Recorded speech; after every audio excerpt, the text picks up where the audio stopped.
What's going on, everyone? Welcome back to the channel. Jesse talks all things TDCJ and military. As always, I'm your host, Jesse. Happy tropical Sunday to everyone. It's about 7:45 in the morning, I think. It's around 100 degrees outside, a little bit of rain. It is going to get absolutely steamy today. Guys, I can only imagine how hot those farms are back in Texas. No air conditioning, steel, concrete, metal buildings, all them old human beings crammed in there. I can just imagine how nasty it is. And when I think back, it's probably one of the reasons why I didn't really stick around with that career for very long. But let's not get into that. Let's get into what we're here for today. I'm going to answer a couple of questions from some of the viewers that I had, and I'm going to lose sight with you guys. I'm going to talk about a couple of popular books about corrections. One of the main questions I get asked by a lot of viewers who are contemplating going into this career is there any kind of study material that they could get for the academy? Let me start off by saying, number one, you're not going to fail the academy. The only way you can fail it is to not show up. The job of the person who hires on with TDCJ, pass the academy, go to work at their unit. There's a flip side to that. The job of the academy is to put corrections officers at units. If they're not putting COs at the units, they're failing at their job. So what I'm going to say is they're going to pass. You are going to pass. All right. I love the dedication. Stay dedicated, stay motivated, strive to do your best. You're going to pass. Someone asked about the PAT. I can only talk about how it was whenever I did it back in 2013. We were at the log cabin, which is right across from the Goree unit in Huntsville. We had to run around the parking lot, I believe, 3 times. It was actually more difficult running in the circle that it was, running around the cars, than it was to actually keep pace. I don't remember what the time limit was. I just know that you can pass it. We had to do a series of push-ups. Sergeant Rodney, he was the one that was counting mine. He had a cube.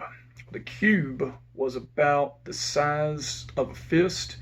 It was some kind of nargahide material with cotton stuffed into it. And basically he held it, and you did your push-up.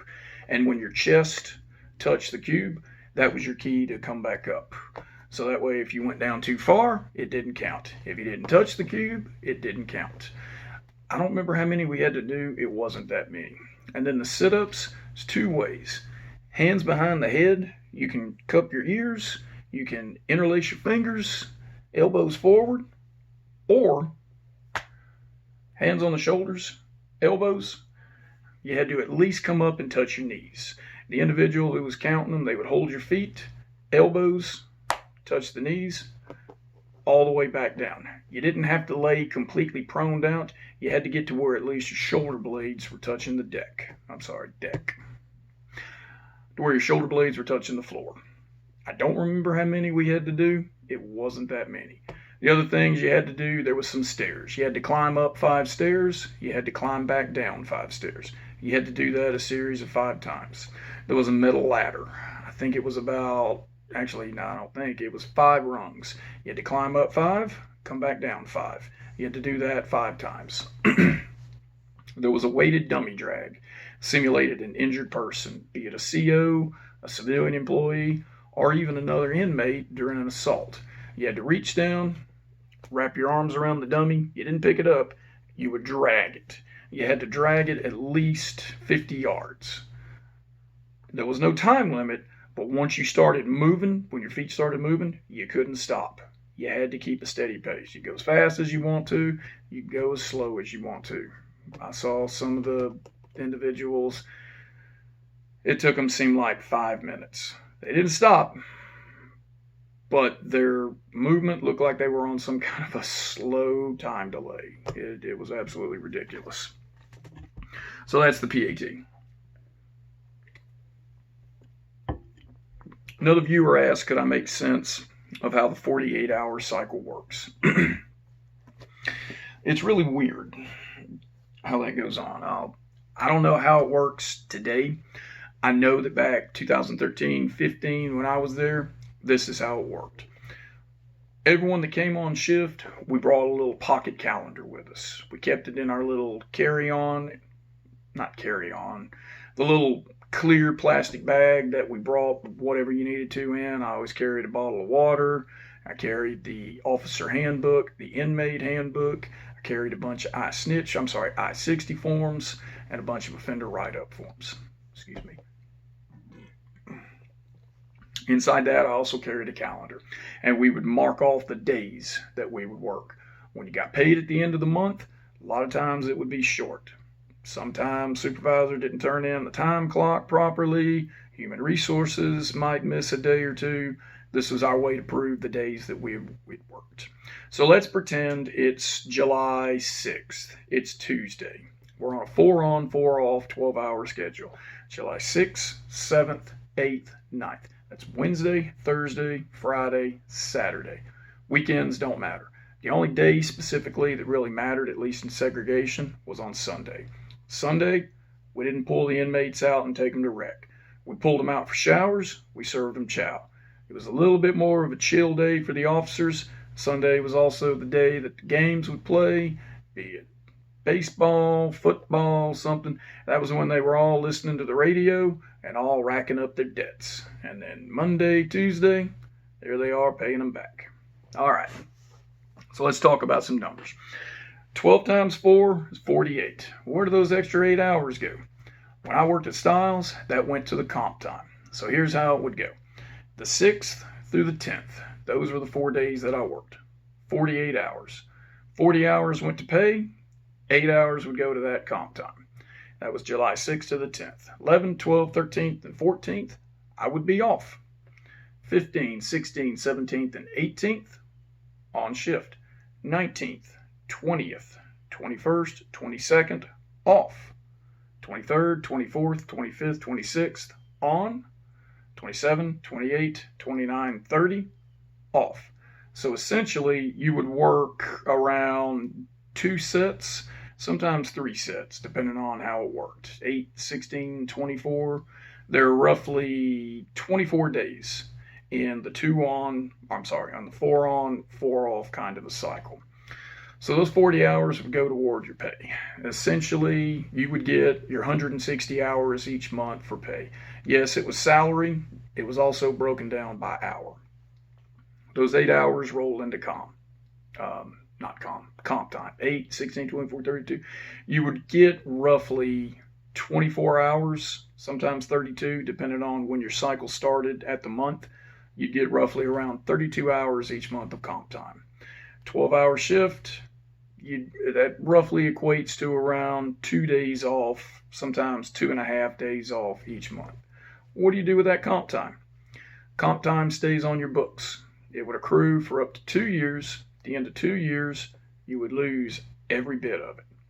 You could bank as much sick time as you needed. You get 8 hours sick time each month. I think you got around 8 hours vacation time. Vacation time also had to be taken every 2 years. So between a combination of your comp time and your vacation time, you were banking quite a bit amount of time off. What do you do with that time off? You would have to submit for it. You put in an absence request, run it up through your supervisor. Supervisor runs it through human resources. It would have to get approved. A lot of times it didn't get approved. If you put in for it and it got denied, that time stayed on the books. So at the end of the 2 years, you're sitting there with almost like 3 months worth of time off that you hadn't been able to use because they're so short-handed, getting worked so hard, you'd end up losing it. It wasn't a good thing. Some units would pay overtime. 8 hours overtime, it's a pretty decent amount of pay. You start banking that up, show up in your paycheck each month. I don't know what the current policy is. It's been 10 years since I've worked there with the agency. I don't know if they're doing overtime. I don't know if they're doing comp time. I'm not even sure if it's the 4 on, 4 off, 12-hour units. To the individual who asked that specific question, that's the best way that I can answer it. The only other way I could say you could get an answer would be to email human resources. Go to the TDCJ website, Huntsville, Texas, Walls Unit, that's the center hub of all the human resources. You should be able to shoot a blanket email, get an answer on that. Whether or not they answer it in a timely manner, that's on them. I had another viewer ask me a specific immigration question. What do they need to do to apply to TDCJ to work toward getting their visa? Unfortunately, as much as I would love to help out with that situation, I don't know. Again, Human Resources, Walls Unit, Huntsville, Texas, send them an email, send them a paper letter. Either one's going to get to them. How they answer it, that's going to be on them. I wish that I could say you do X, Y, Z, and boom, you're good. I can't. I'm sorry. I'm just not the best source of information for a particular topic like that, but I hope I've at least pointed you in the right direction. People have asked about reading material. Is there study material for the academy? Officially, no, there's not. It's a double-edged sword. Number one, yes, you would love the material to be able to study to get yourself prepped. On the flip side to that, you don't want bad guys. You don't want individuals who are prepping to be convicts, bad guys. You don't want them knowing the material that's going on in the academy so they can prep themselves so they know what the basic CO knows so they can combat that. Now they know. Unfortunately, they do know. There are SSIs that work at the academy. They know the material just as good as the instructors do. They pass all that shit back through kites, through trafficking and trading at the units, and it spreads out. However, just to attempt to control the flow of that information, that's why none of that's given out. When I went through, we got this big, thick red book, and it was all questions. You read a portion of it, and then it had a fill in the blank. You taught the material, you studied for it, you answered the questions, you went to class the next day. It was there to kind of prep you for the next day class. If you did it, great, overachiever. If you didn't do it, didn't matter. Instructors were going to spoon feed the material to us anyway. I don't know what the current material is. All I know is when you get there, the instructors are going to prep you for it. Voices get a little bit raspy. The pollen has been just absolutely off the chart here lately, and allergies are still flared up, even though it's the dog days of summer.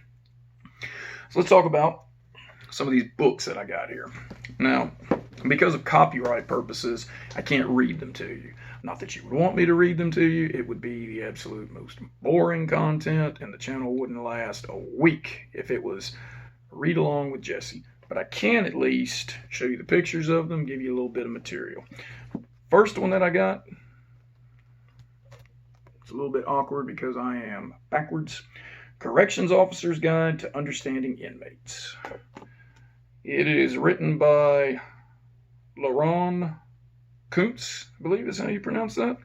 And it's titled here, The 44 Keys to Power, Control, and Respect. It's a pretty good book. I got this one before I went to TDCJ. Thought it would help prep me, and it really did quite a bit. We'll just take a look at the couple of the table of contents. Each chapter is a key. So 44 chapters. We got key 1, know what it means to be a correction officer. Key 2, very important, be firm, fair, and consistent. You're going to hear that in the academy all the time. Key 3, how to deal with troublemakers. Key 4, learn how to say no. So for anybody who's looking to start this career, or ones who are already in the career who want more to help them out outside the academy on the job, very good read. Highly recommend it to anybody. Next one we got, The Art of the Con. Pretty good read. Art of the Con, Avoiding Offender Manipulation. This is written by Gary Cornelius. And we'll just take a look at, forget my half-ass bookmark right there. Couple table contents. Chapter 1, A Look at Today's Offender. This was written by an individual who worked, I believe it was at... Nope, I'm wrong. The other book, The Corrections Officer's Guide, that was written by a CO who worked at Rikers Island when it was still running ahead and strong. So this one right here, look at today's offender, the offender's personality, how offenders do time, the art of manipulation, and number 5, keeping your guard up, the CHUMPS approach. CHUMP being an acronym there. Again, can't read to you, but you can find this one pretty good read. And then this one here, just kind of a, yeah, I really don't like showing that symbol. I can hear it right now. But it is a good read. Blood in, blood out. This title right here, The Violent Empire of the Aryan Brotherhood, written by John Lee Brooke. This is a book about Aryan Brotherhood, really prevalent in California Penitentiary. You got Folsom Prison, San Quentin, all that. That's where it originated back in the 60s, got together. This tells the story of how it originated, how it spread, some of the heavy hitters, some of the stories about them. I'm trying to think. I already talked about 44 Laws of Power, good book, depending on how you use it, good read. Any of these books, they can be ordered off of Amazon. You can get them off eBay, you can get them used, real cheap to get, easy to find, good reads. So for those who are looking for study material for the academy, these books won't necessarily prep you for the academy, actually not even in a little bit.